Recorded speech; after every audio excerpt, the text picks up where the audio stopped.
The error code F40 on a Miele dishwasher indicates an electronic issue, with the most common cause being a defective control board. To address this problem, the first step is to reset the dishwasher.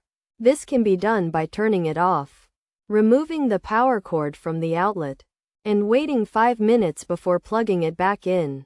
After plugging it in, turn on the dishwasher to see if the issue has been resolved.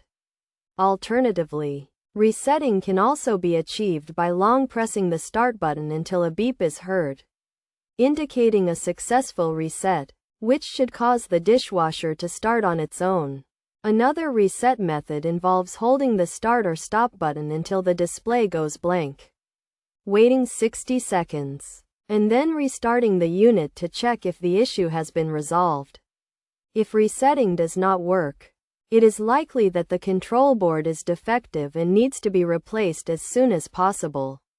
However, replacing the control board is not a DIY project and requires the assistance of an experienced service engineer, who can also replace any other damaged electronic parts, such as a blown fuse.